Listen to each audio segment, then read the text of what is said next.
Hello, good morning. This is Anna Imagination with the Healing Garden, and welcome to Shifting Perspectives. I might change this over to Subconscious Dialogues. I haven't decided that yet. I'm kind of on a free form this morning. I wanted to read this to you. The Healing Garden presents Shifting Perspectives, where Anna Imagination dissects the philosophy, science, and psychology of perspective thinking. Here, Anna dons the philosopher's cap and enters into the core of modern societal thinking that plays an active role on how we think and operate as an individual. You spent the first 20 years of your life surviving, careful to walk the thin line of acceptance and obedience, just so you would have a place to sleep, a place to eat, a place to survive. The price for that security, food, shelter, your soul, your identity, your dreams. Safety was often threatened. The conditions on which you belonged were solely dependent on how obedient you were. The abusers, your parents. Your lifestyle? Well, if you're not free to choose without fear or safety, then that makes you a slave. Anna is a pioneer in psychology, shedding the lies and showing people, parents and children alike, the truth of how common and accepted it is that we live in a society of secret, silent slavery, where parents are the slave masters and children are the slaves, bound and gagged by societal and parental expectations that force blind, silent, unquestioning obedience onto our children. But behind closed doors and inside the minds of those children, conformed adults, mental illness is abundant with perspective abuse. And we're all screaming inside. We're dying inside. We're all looking for the answer to the ultimate questions. What happened? Where did it all go wrong? What is wrong with me? Why can't I just be happy? What's wrong with you? You are a secret, silent slave to your parents' dreams and expectations, while they use you for their emotional prosthetic. There is nothing wrong with you. You are an individual and an authentic human being with your own autonomy and authority, treated like a mindless doll for your parents' own agenda, stripped of your voice, stripped of your mind, stripped of all freedom to be an individual. That is what's wrong with you. Triadic healing is designed to shed your parents' expectations from you, break your identity out of its mental prison, restore your autonomy and your authority to you, and give you back your voice, your mind, and your life. Triadic healing is available as a one-on-one with Anna and or a weekly group integration workshop, Journey into the Self. And the link is below. I'm also posting it here in the comments. But I'm working on an assignment this morning that I was given. I have homework from my dear friend for the subliminal messages that I am putting together for the positive affirmation triliminals that he's building for me.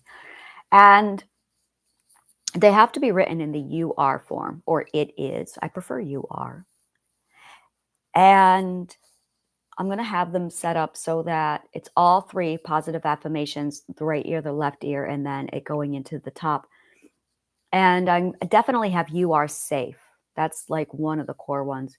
You are free. And then I got to you are love, which is really important because that's it, is understanding and defining who you are. But now I'm going, okay, well, let's define love, because this is the problem with codependency. And this is the problem with borderline personality disorder. Well, there's two beliefs involved in borderline personality disorder. So it's trying to figure out which ones I need to put into this subliminal messaging to reverse them.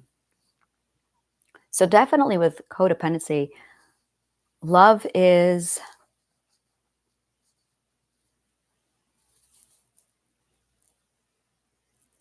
freedom. This is a really good question. It is a state of being. It is a feeling. It is not an emotion. And in my world, there are differences. A feeling is the things you feel all over inside of you. Those are the feelings that you get from identity, intuition. Those are the true feelings. They are permanent. They are stable. That is a feeling. An emotion is a red flag. It's a warning. It's an update, and it's very temporary. It comes in a flash and then it goes away. So that's how I like to define emotions and feelings for clarity purposes. And there are emotions that come in, they stay with you, and then they grow. I like that you are in the now. You are in the now. That one I love. I'm going to do that one because that was a huge part of my own mental. Yeah, that was huge. Understanding that you are in the now and being in the now. You have to be present. You are safe. You are free. You are in the now. You are love. You hold the love inside of you. I don't know. Trying to like narrow down exactly what is love. I can show you what love is. Love is when you close your eyes and you think about joy. Love is joy. Yeah, love is joy. It's when you think about the feeling you get. Love really is joy. Actually, I think that's it right there. It's when you focus on something you love that immediately makes you smile. It's the feeling you get when you focus on an object of your joy.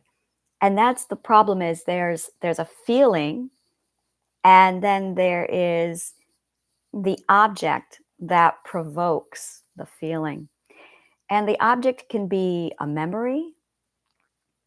It can be, and that's where it gets sticky. Don't get involved in the memory because that's when you start to go grief and that's where you start to live in the past. So stay away from memory because memory is the past. Memory is memory is putting yourself out of the now and putting yourself back into the past. And when you're there, you can't connect with the feelings that are present. So avoid memory. Instead, think of what you have in front of you. The things in front of you that give you joy. Love is joy. That's exactly it. Love is joy. Love is absolutely joy. It is just the feeling of joy. That is so articulate. That is spot on. Love is the feeling of joy. That's it. And fun is the active practice or the active use of that joy. That's what fun is. It's such a, and for me, love is freedom. Love is absolutely a freedom because it is void of fear. You cannot have love if you have fear. They're incompatible. In fact, my program uses love to put down fear. So you'll soothe fear, you'll go through the soothing process, and then you switch and you focus on what gives you joy. And that emotion grows and expands after you've shrunk and soothed fear down. And it's important that those two things are worked side by side. So love is definitely that feeling of joy because when you think of your pet, cat or dog, just focus on that and just feel that joy that just rolls out of you, that feeling of just happy. Love is happy. Love is joy. And it's a feeling that's already inside of you. We're on this massive pursuit for feelings. I had this realization the other day. The same day that I had my realization with the word now is we're on this massive pursuit for feelings. That's really what we're doing, a pursuit of feelings. And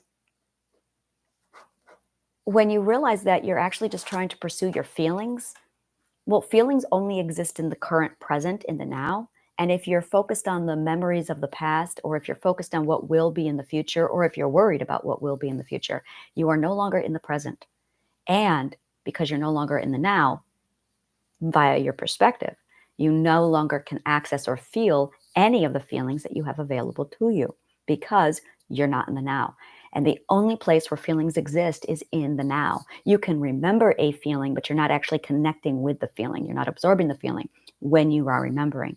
So remembering something that did give you joy that no longer gives you joy actually pulls you out and puts you with a memory, but there's no feelings there. It's like looking at a movie picture.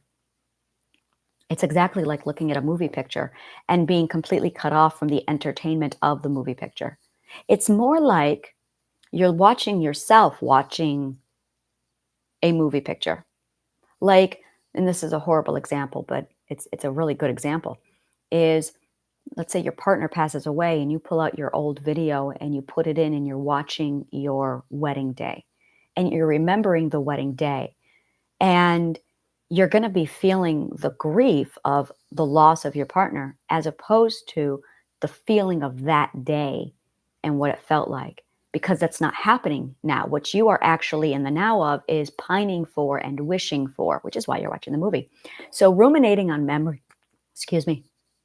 ruminating on memory is actually one of the biggest problems that we do, especially for trauma survivors. Trauma survivors spend way too much time focusing on the past. And this is one of the most interesting things, because this was like a huge wake-up call for me, is when I was in the trauma, I spent so much time pining, going, I can't wait till the trauma's over. And these emotions were fucking horrible when I was there. I mean, everyone's is. When you're in the middle of a trauma situation, it's horrible. You have no good memories in the past. So you focus on what will come to you. And you focus on the anticipation, the excitement, and the eager. You see that? You're accessing in that now, you are accessing positive emotions, eager, excitement, determination that you're going to have something better. This is what dreaming is for. And you use that motivation, those dreams and those imaginations, those wishes to get out of the situation you're in.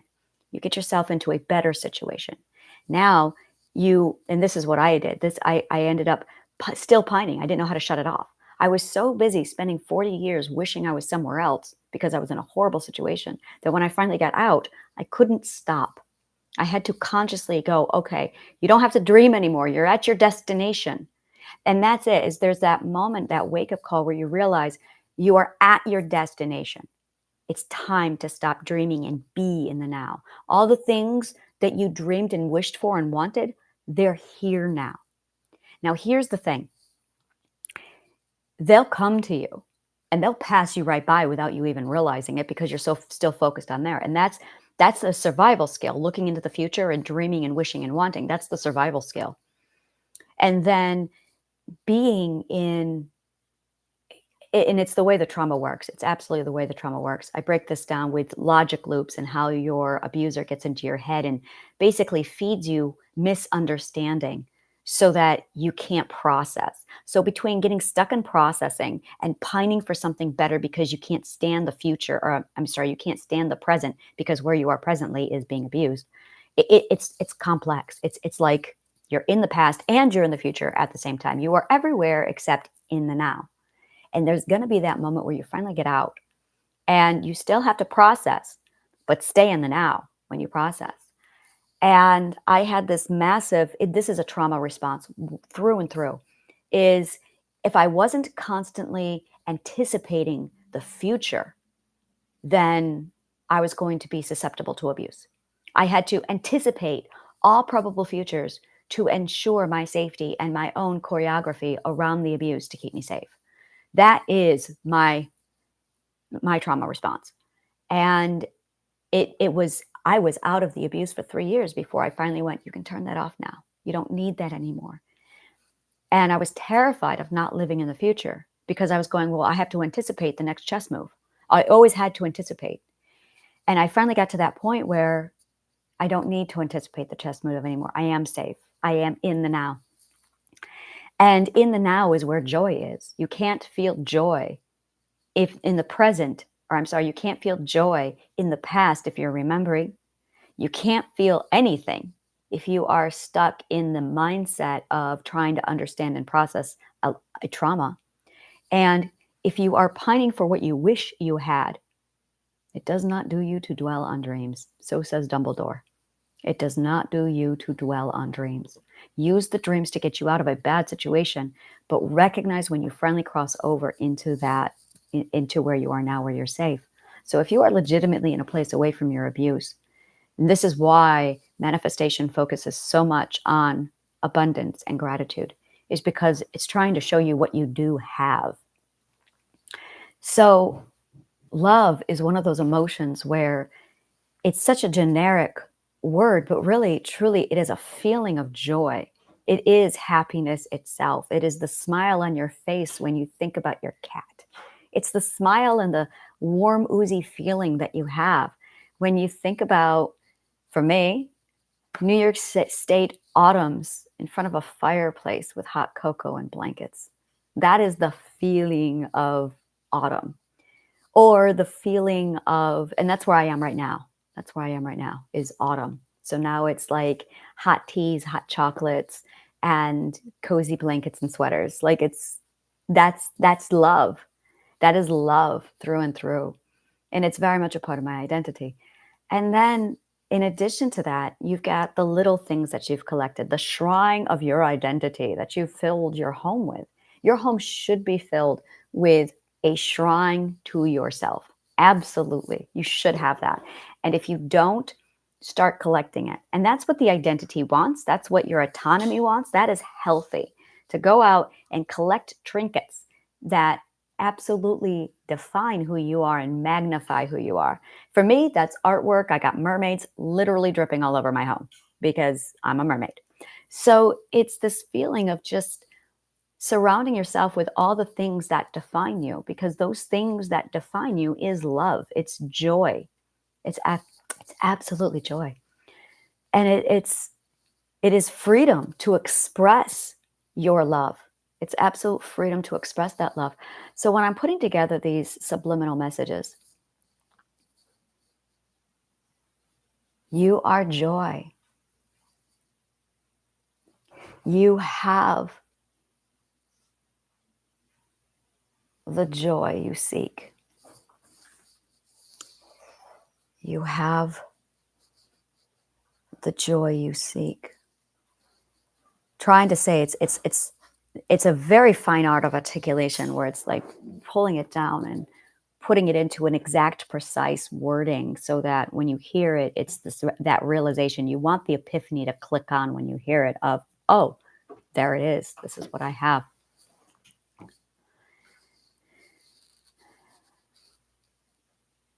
You are in the now. Love is freedom. Love is the feeling of joy. It's like this realization that you don't have to look any further. You already have it. You just can't see it. And it's very much, I spend so much of my time every day thinking about Don Quixote. Don Quixote is always going off in my mind. And at the very end of the book, his family is determined to end his insanity and bring him home. So they dress up as knights and they ride out to the dawn. And they have these, the main psychologist, the main doctor there dresses up as a white knight. And when Don Quixote sees him, he's like, oh, this is my nemesis. It's such a beautiful standoff that Don Quixote's nemesis is truth. And he comes together with him and they challenge each other to a duel. And as Don Quixote prepares, the knight of reality, the knight of truth, pulls out the mirrors of reality and he shows him. He holds up the mirrors and he says, look at who you really are. And he breaks. He sees the old man in the mirrors. He sees how ridiculous he looks. The delusion of his perspective is taken away from him. And it breaks his mind and he goes into a coma. They take the Don back home. His real name is revealed. And there's nothing they can do to wake him up. They've taken away his perspective. My God, do I love Don Quixote. And Sancho Panza comes in. And they're like, you can see him, but don't say a word about anything. And Sancho comes in and he talks about how his wife beats him every night, how everything is back to the way it was. And then Sancho leans in. Oh, I haven't fought a windmill in a fortnight. And he sneaks in a couple words about their previous life. And it's enough that the dawn wakes up. And then El Donza walks in, Dulcinea, and she's adamant that she is Dulcinea and that he is a knight and that he saved her.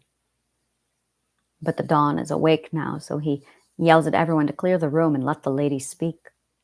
And Dulcinea comes in and she's like,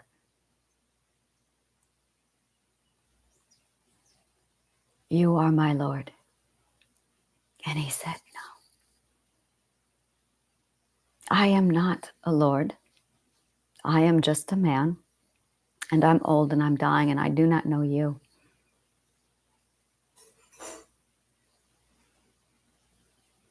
And she says, "Please try to remember." And she talks about how he looked at her and called her by another name. And she lays it all out, retelling the story of Don Quixote. And as his memory comes back to him, he remembers his own perspective. And his sanity returns to him. His sanity. Sanity. One of my favorite quotes in Don Quixote is absolutely, easily my most favorite words in all the world. I love them so much that I published them in my own book. And it's just, when life itself seems lunatic, who knows where madness lies? Perhaps to be too practical is madness. To surrender dreams, this may be madness. Too much sanity may be madness. And maddest of all, to see life as it is and not as it should be. Don Quixote by Miguel de Cervantes. And it's this, it's that exactly at the end of the play. You see his own sanity come back to him because he remembered his own perspective. Don Quixote is nothing more than just this massive, massive exploration of perspective. It's extraordinary. And you watch this man fall and break and keep his sanity and lose his sanity all over the discussion of somebody else telling him what is real. And I related so strongly to that. And that's just it. Let's take this out hypothetically using philosophy. If Don Quixote is right, if Miguel de Cervantes was right, and I believe they were, if they were right, and sanity is only our perspective, but not just our perspective, it's accepting our perspective. It's literally owning our own perspective. Suddenly you can make whatever reality you need or want for yourself. If you want to be a mermaid, then be a mermaid. If you want to wear invisible clothes, then do that. If you see yourself, whatever you see yourself as, then claim it. And there's going to be some asshole somewhere telling you you're wrong. Always. It's just because they don't see what you see. And we're so busy all screaming at each other that we all have to see the same thing. Why? Why do I have to see what you see? One of my favorite songs is from Aspects of Love by Andrew Lloyd Webber called I Am a Mermaid, the Mermaid Song. I am a mermaid with golden hair. I've never seen one like you. Not all us mermaids have silver tails. I have no tail at all. And they proceed to have this argument while he tells her what her perspective is, and she argues back, I don't have to explain my perspective to you. You are not in my eyes. You cannot see the world I see. It's in the front of every one of my books. Every one of my books has the same line in the front. Step into my words with me. I will show you what I see. And I live off of that. Every time I open my mouth and give someone my words, what I'm really doing is pulling them into my world. And I grew up in a different world. I have people who meet me and they feel my energy and they're like, you are something else. And I'm like, yes, yes, I am. I can tell you what that is. But I like to listen to them. I like to talk to them first. And then after about 30 minutes, they're still trying to figure me out. And this one lady, I was at a picnic last Sunday and she was doing it. I was doing this like a million times with her. And she's just like, you're different. Like, she's like, I can feel it. And I finally pointed and I went, I grew up there. And her eyes just got really big. And I said, how old were you when you discovered the energy? And she was like, oh, I discovered it 10 years ago. This lady was like 65, 75. She was definitely in her senior years. And she's like, oh, yeah, she was reaching 75 years old. And she's like, oh, I found it about 10 years ago. And I just nodded and said, I was 4. I was 4 years old when I found the energy. And I was 4. I was in the world of make-believe when I noticed it. Most people are in the wonderland of make-believe, and then they slip out of it, and they enter the reality their parents tell them they have to live in. And then later, they'll feel something, but they don't get it. And then finally, when they're 30 or 40 or 50 or 60, they'll find it. And they'll be like, whoa, what is this place? I found it while I was in the world of make-believe. I wove it into my world of make-believe. It became it became the entire energy of my make-believe world. So here's my make-believe, your traditional, ordinary, everyday child make-believe, and poof, there's the energy. So I combined them. I did dance on moonlight beams and starlight. I grew up like that. And because I merged them at 4 years old, I never outgrew them because it was real. It is real. So I learned how to play with it. I learned how to dance with it. I grew up in it. And then when I dissociated, I ran to it. That's exactly it. I grew up in there. It was so funny because when I first started taking psychedelics and marijuana, and it's something that to this day, people see me and they're like, what the hell? When I take psychedelics, I become normal. It's an anomaly where people will like, you don't act like you're high. I'll function and I'll move around. And I remember this, it's very, very normal. I'll do psychedelics with my partner and then I'll sit down and he'll have a whole episode and I'll just be getting water and I'll be moving around like it's nothing. And every time he's like, how are you functioning? I grew up here. I'm home. When I take psychedelics, it's no different than when I was 4 years old walking around. The psychedelics are the energy realm. It just puts you there. It's the same place. And when you grow up there, I'm not normal here on the material plane. And it's this, how dare anyone tell me what my reality is? How dare anyone tell you what your reality is? How dare they? And that's really it. No one has my mind. No one has your mind. We each have our own unique 5 senses. We have our own experiences in life. And we are alone. And that is something that's not a bad thing. It's a beautiful thing. We have our own unique views. It's like we're watching a movie of our life inside of our own heads.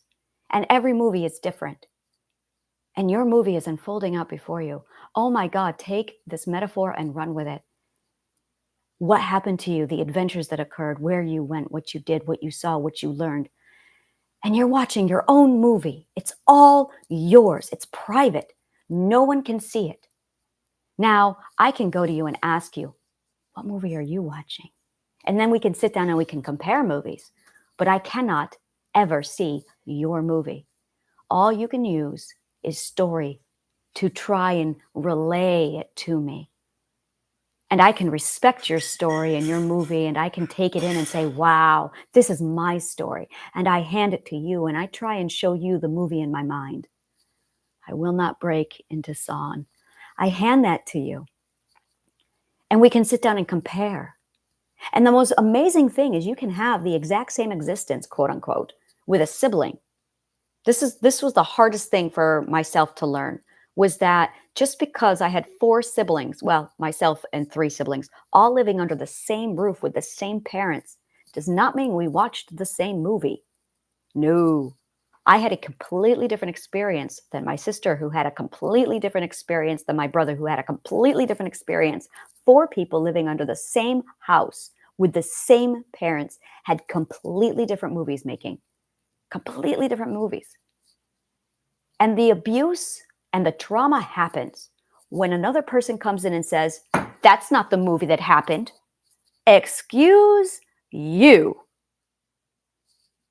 Like, when you think about that, who the fuck has the right to tell you what movie is happening in your mind? And now we want to talk about what's real. We want to talk about truth. We want to talk about what did or didn't happen. Your movie is such a personal experience. And it is the thing that defines you. It is yours. No one has the right to take that away from you. No one has the right to tell you you're not a mermaid. No one has the right to tell you what sanity or insanity you should have. No one has the right to call you whatever names they want to call you because they don't see your movie. And you don't have to explain your movie to anybody. Newsflash, we all have our own movies. And there's two people in the world. There's the people who get it and who respect it. And there's the people who don't. And you get to choose which one of those people you want to be. Are you the one who's going to be respectful, who says, hey, you don't know what's in my mind any more than I know what's in your mind. We can have the same experience. We can sit down and do the same thing, and we will still not have the same perspective. This is the gorgeous beauty of perspectives.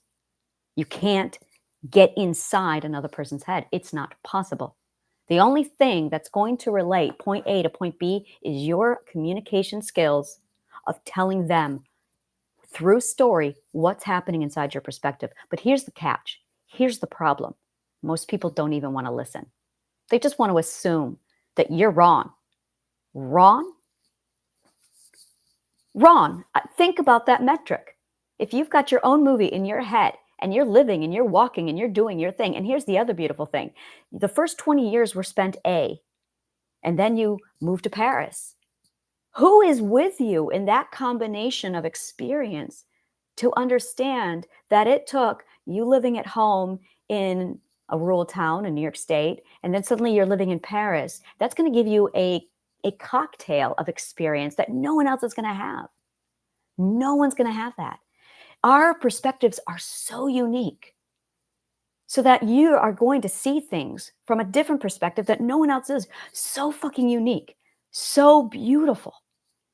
And the biggest problem we have in our lives is a lot of people telling us we're wrong. Wrong? Your perspective is truth. It is your truth according to you, because you live in your world. I live in mine. And the sooner we all wrap our heads around this, the sooner it's going to be a lot nicer place to live. And then there's those people who don't understand this, who think that there is only the truth, a truth, and it's their truth, and everyone else is wrong and theirs is right. Because that's really what they're doing, is taking their one perspective and forcing it on everybody in their universe. Everyone has to conform to my perspective. You have to agree that my perspective is the right one. Our parents do this to us. Our partners do this to us. And the sooner we come to that acceptance, that reality that we each have our own movie in our own mind with our own experience, and unless I tell you a story, articulate in detail, explaining to you exactly what happened, you're not going to know. You're not going to know. And that is completely up to you. And even then, you're only going to tell the parts of the story that you want to tell. No one knows the movie in your mind. And that's really what this is about. This is what all abuse is about. This is what all happiness is about. Don Quixote had this figured out. I had this figured out. That the sooner you realize the validity of your own perspective, there's your happiness. The sooner you stop rejecting your own movie, the sooner you stop fighting what everyone else is telling you you should think, life is going to get so much better for you. Oh my God, life is going to get so much better for you.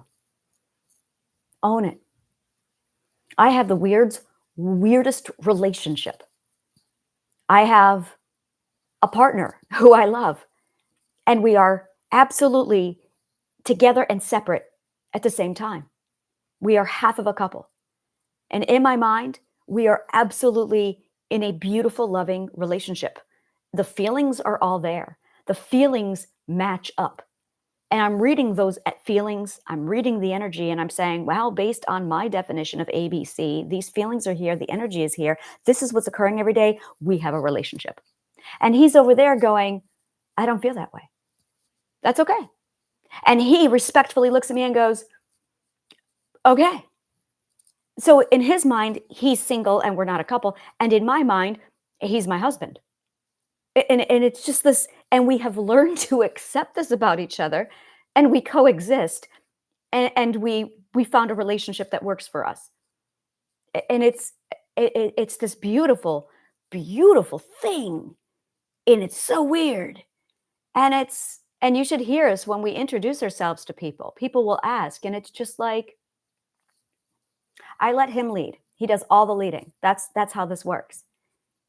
And I've told him these are my boundaries. I can't hear the word friend. I'm like, don't call me your friend. That's the one thing that's the biggest bullshit. Don't call me your friend. Anything else is go.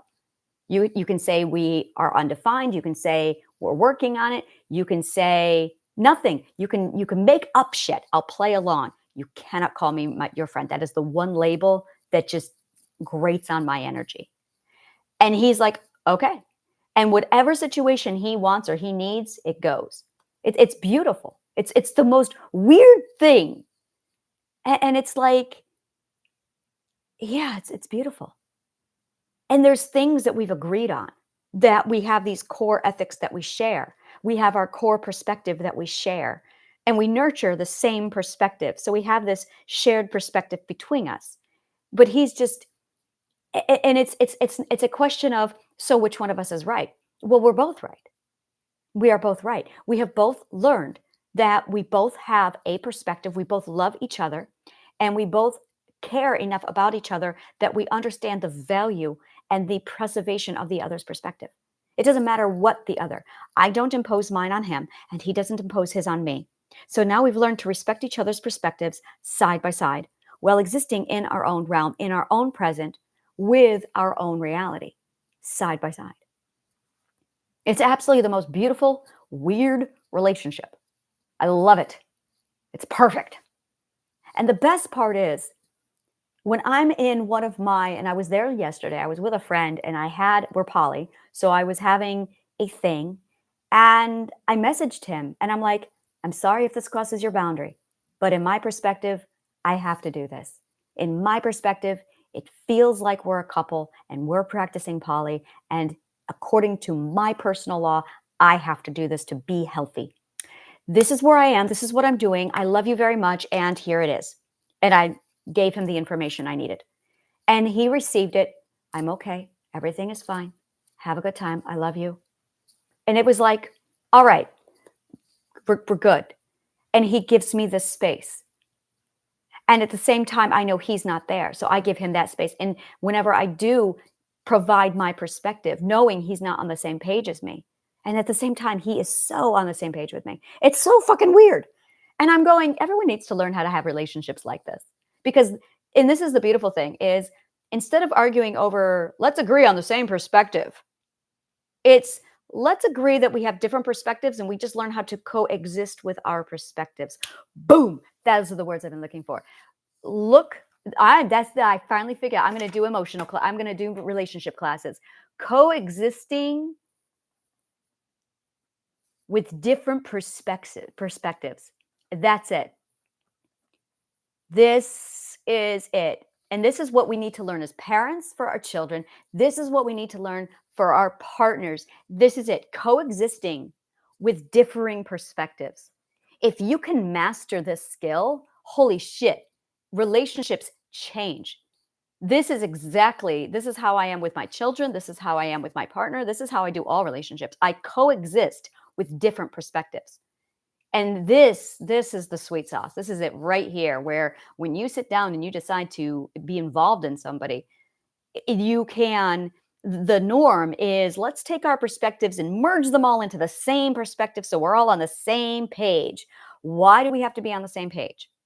Why can't I have my page and you have your page and we just agree that we're because I'm not even in the same book as most people.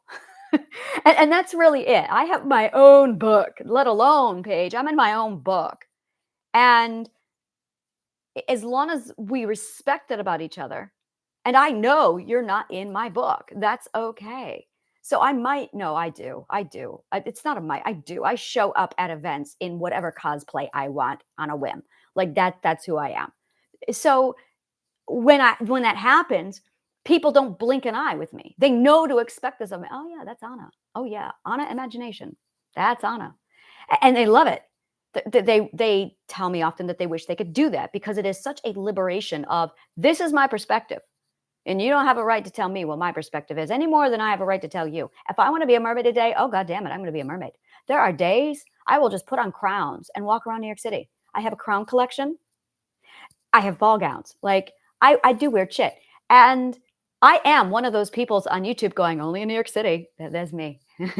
So it's just this it's such a liberty. And that's what I love about the city is the city gives you the stage to do that. Between all the actors and the ballet dancers and the hippies and Greenwich Village, it's a conglomerate of, oh yeah, and then the Javits Center where we have Anime Con and Cosmicon and Comic Con and oh yeah, and the Star Trek convention. So you'd never know what you're gonna get. Like you can show up almost naked. In fact, we do that too. We have nudity day where you can walk all of Broadway naked. Like we do everything here. And no one blinks an eye because it's probably something going on in town. It's just this freedom, perspective, freedom. That's what I'm talking about. That's what I live for. Freedom, perspective. And that's just it. If you're not free to have your perspective, how are you living? How confined are you living? Because that's really what conformity is. You're not allowed to have your perspective. We all have to have the same perspective. Get in the box. I don't want to get in the box. I got my own perspective. No, you have to get in the box. No. Oh, I had that argument for 20 years with my father. And then I paid the price for it 20 years later. That is perspective abuse. Perspective freedom is a whole nother thing. And this is authentic living. This is authenticity. You talk about wanting to be whole. You talk about wanting to be authentic. Really call it for what it really is. It is the freedom to embrace your own perspective. And every time I talk to people about it, the one comeback I hear all the time is, I wish I had the freedom to do that. I wish I had the courage to do that. I hear that so much. Every fucking day someone says that to me. I wish I had the X to do that. And my response back is, well, why not? What's holding you back? Well, I'll lose. And then they'll list all their fears. And it's like, it's all in your head. It's all in your head. Now, there are places in the world where you do that and you will get beaten. Been there, done that. That's why I moved to New York City, for the freedom. And it's, yeah, that's a different lesson. This is how to endure that kind of enslavement. And I remember I've had people from the LGBTQIA community, they'll message me and they'll tell me about their situation, and they'll live in a horrible country or a horrible town where if they even think you are LGBTQIA, they'll kill you. And it reminds me of V for Vendetta. Really, it reminds me of V for Vendetta. And that's how it was for me where I lived. If you were a man and you were labeled like that, they'd just beat you. And it's just so fucking horrible. And the best thing I can say is, how much do you value your freedom? Get the fuck out. And most people they become a hermit. They isolate themselves. And not everyone can afford New York City. And it's just getting to a location where you have your own community. God, these communities. And I see it when I have people coming to me, talking to me about authenticity and their slavery, perspective slavery. That's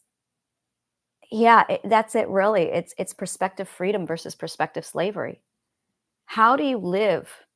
And here's the thing, and this is what I'm fighting. This is what I do. This is really what I'm up against, is by talking about this, by giving it name, by making awareness, it increases the tolerance. But I don't go for tolerance. I want celebration of it. I want celebration. beyond tolerance. Don't just coexist. Don't just tolerate it. Celebrate it. It's a whole different mindset. And it's once you start calling it, and here's the thing, it's the year 2023, and this is the first time we are talking about it. Good fucking God. 2023, and we're finally talking about the problem. And that's just it. The more you talk about this particular problem, the more you raise awareness to the problem. The more you raise awareness to the problem, the more people start to change. The more people start to realize, oh, this is it. And now you can start setting the right boundaries. This is where Morgan Freeman pissed me off with something once. He was on, I can't remember what show he was on, but he was giving his views on racism. And he said the words, "Stop talking about it." Oh God, it pissed me off so much. And he said, everyone's talking about racism. When you talk about it, you create the problem.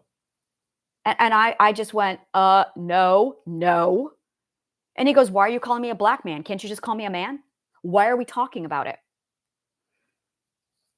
I'm not going to get into a lot that there was a lot to unwrap, but it stayed with me. I watched this interview, I watched it 15 years ago, and it nags at me.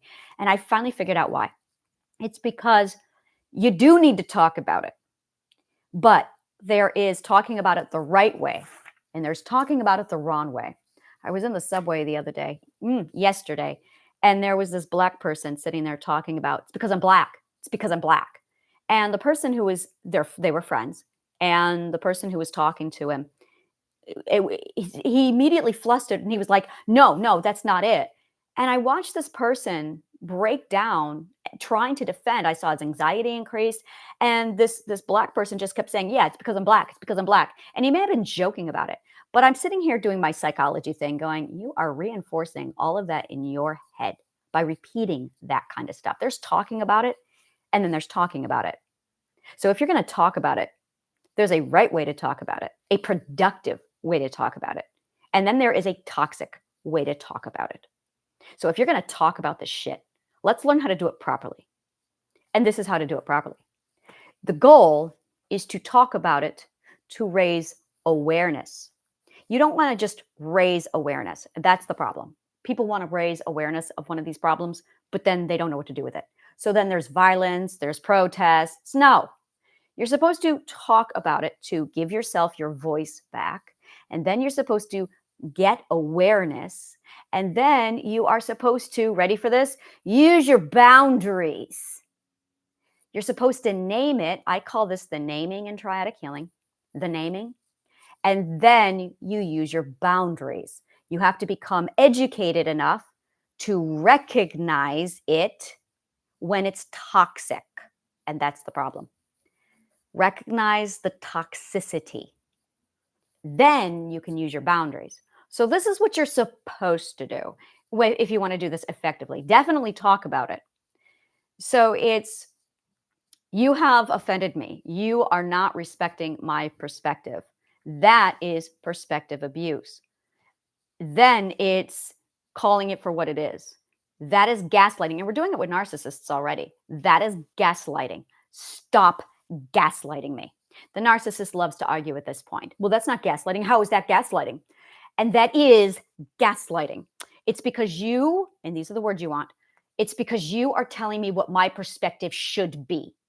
You don't get to tell me what's going on inside of my head. You're not inside of my head. You are reflecting on what you are witnessing from your perspective. You're not inside my head. You do not have the point of view of the movie in my mind. So you do not get to tell me what movie is in my mind. That's gaslighting. Do not put your perspective on me. That's a boundary. Don't get caught up in the word gaslight. Don't get caught up in the definition of gaslighting. If you can and you know how to articulate it, great. But in most cases, we don't know how to articulate that. So there's a loop. God, narcissists love their logic loops. They love throwing diversions at you and derailing you. My God, we need to talk about derailing that narcissists do, because that is their stall tactic, is derailing. where you start to challenge them. And instead of actually giving you a proper formal argument and debate back and forth, they derail as a means to control and distract. That is one of their garbage things that they do. Control and distract by derailing. So that when you actually get them into a proper logical argument, they jump ship and immediately derail the conversation with argument. My God, they love their fucking control. So that is what narcissists do. But a lot of people do this. They do this with racism. They do this with feminism. They do this with every PC topic you can think of. And what it is ineffective communication. They get to the point of awareness, but then they don't know what to do with it. And what you're supposed to do with it is call it for what it is, name it, and then become educated enough that you can recognize it. You must learn the art of articulating this, because that's what matters. It's a twofold. It's learning how to articulate it and recognizing when they derail it, because they're going to, because that is their defense. Control by derailment. So you've got two sides of it. You got to keep them on topic, and you have to name it. You are gaslighting me. Well, no, I'm not. How am I? No. You do not get to tell me what my perspective is. Take the conversation back from them by reaffirming use different words, restating the naming, go back to the naming. They're going to derail, go back to the naming. You cannot tell me what my perspective is. Don't do it. It's that simple. They can say whatever they want. No, this is my boundary. That's not okay. You do not get to tell me what my perspective is, period. Now they can talk and they do whatever. That's when they get the name calling it, we're done here. Get used to the words, we're done here. That is the enforcement of, I've set the boundary. They do whatever they want. They're violating it. We're done here. Refuse to have a conversation with them because they are not conversing. That's it right there. You've set the boundary. These are the rules of engagement. We're going to do the naming. We're going to recognize what it is you're doing. We're going to call it exactly for what it is. It's not up for discussion. That is where they get into their derailing, because they have to control the conversation because they're narcissists. And it doesn't matter what conversation they choose. You set the boundary. You can't do this. They're going to keep derailing. They're going to keep, we're done here. And this is where you block them. This is where you deny access. This is the hard part. When it comes to boundary setting, denying access is the hard part, especially if it's a parent. This is it right here. Because if they're not willing or able to accept everything you're saying here, they're in denial. And they are more focused on controlling than they are learning. They are more focused on controlling than anything else. My brother and I had a standoff. This is a great example. He's a vulnerable narcissist, and he and I have had a standoff. He told me that I dabble in psychology. That is what he told me, that I dabble in psychology. So I have been trying to have a conversation with that stupid man for 40 years. I am done warning him. So I cut him off. I'm now denying him access to me. This is how he's handling it. She can have X, as in me, when she talks to me. That is control. I have denied him access, and he is still trying to control the conversation on his terms by telling my family members, our family members, exactly what his terms are for me to get access to him when I'm the one who cut him off. That is what control looks like. And once you recognize, if he actually was concerned about me, then he would apologize. He would acknowledge what I've said, that these are my boundaries and you're not allowed to perspective abuse me. He did, so I cut him off. And now he's going, well, she needs to talk. She's going to have to talk to me. Going to have to talk to you? I don't have to talk to anybody. Recognize it. This is where our communication is like literally kindergarten level. The human existence, our communication is so horrible that we aren't breaking down what the words actually mean. There's no meaning behind the words we're saying. And when we hear the words, we're not processing their actual meaning. This is where communication is such, oh my God, we need help. So when you have if you're watching this, literally comment on this below and I will pull it apart. Give me an example of this is what they said, and I can show you what it actually means, because there's so much meaning behind it, and it's all about the emotional motivation. That's it right there. Look at the emotional motivation behind the words that are being said to you. That is it. Why are they saying it? Why are they saying it? It's the emotional motivation. So if you go back to the feelings, because there's the words, but words sit on feelings, and the words they're all over the place. There's so much being said. Look at what the feelings are, though, and trust your gut. If you know what those feelings are, again, it's your movie in your mind. You are highly intuitive. Trust that. So if you can feel the manipulation behind their words, go with that. There you go. If they have control, if you feel their manipulation behind their words, you're not wrong. They are manipulating you. That is where you need to deny access. That's where you need to bring it back to the conversation and say, no, you're not allowed to psychologically manipulate me. Use those words.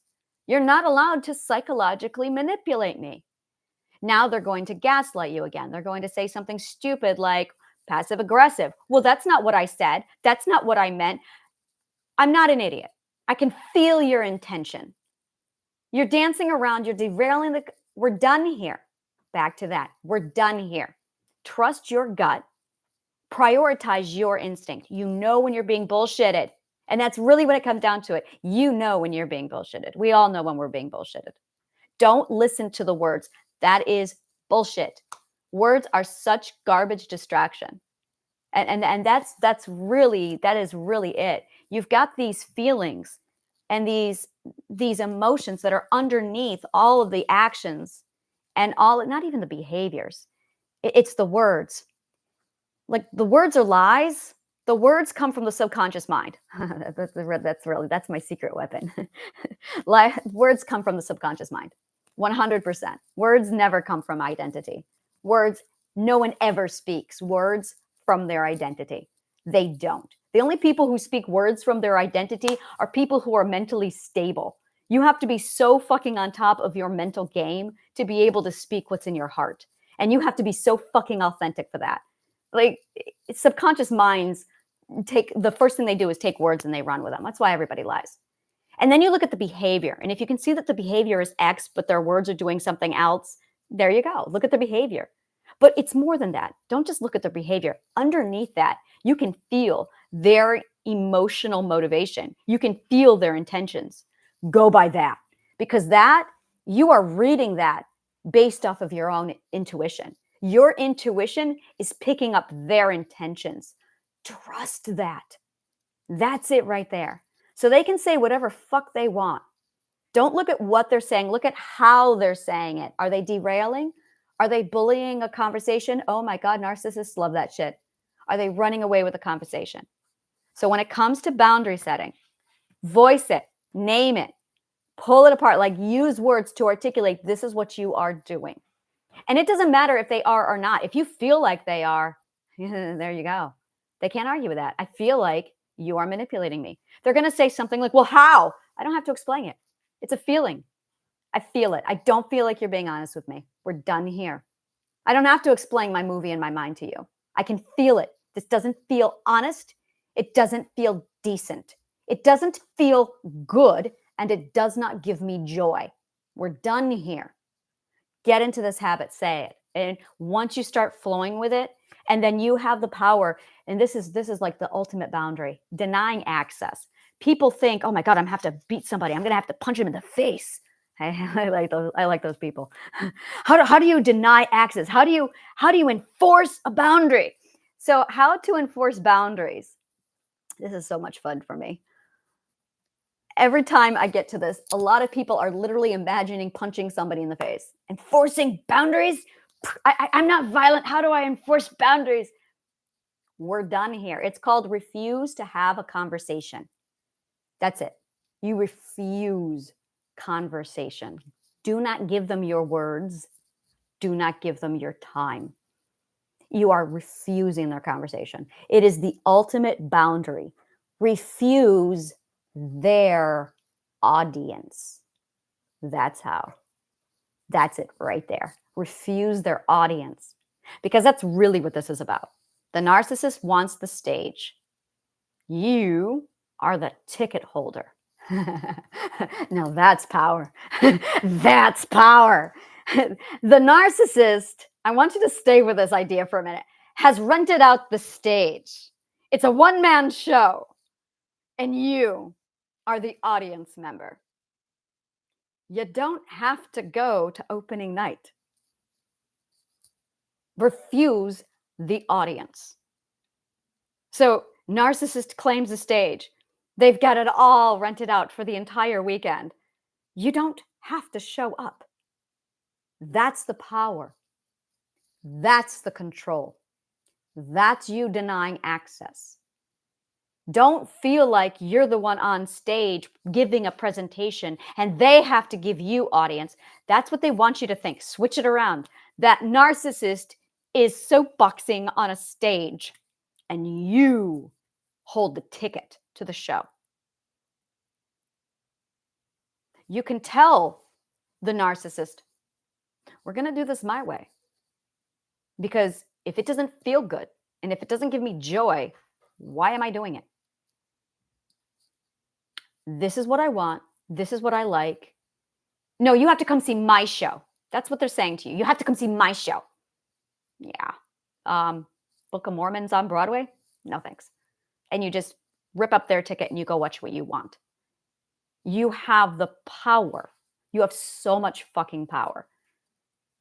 You have so much fucking power. Use it. So when I talk about enforcing boundaries, it all keeps coming back to 100% deny them their audience. I get DMs on Facebook all fucking day from horrible people constantly messaging me. Deny them audience. No. Just no. You don't have to give them a conversation. A conversation is a gift. Speaking is a gift. And you can give that to whomever you want. If a narcissist insists you have to talk about something, no, you don't. That is your power. So this is how it looks. And so many people are like, really? You just want me to talk? You just want me to say? There's so much power there. Because and this is exactly how my friendship ended with my girlfriend. We had 17 years of a friendship, and I had to talk to her when she wanted. Listen to this. This is extraordinary. For 17 years, I had to talk when she wanted. I had to listen to her when she wanted. The conversation always had to be on her. If I talked, she would say to me, excuse me, I'm talking. Excuse me, I'm talking. And then she would talk for an hour. And if I didn't answer, she would complain. And that is how the friendship was for 17 years. I finally mentally healed enough to realize what she was doing. And I finally said to her, using my words, these are going to be the terms of the conversation. You're going to respect me. We're going to take turns talking. You're not going to name call me. You are allowed to be angry, but you are not allowed to call me names. She got mad because I wouldn't let her call me names.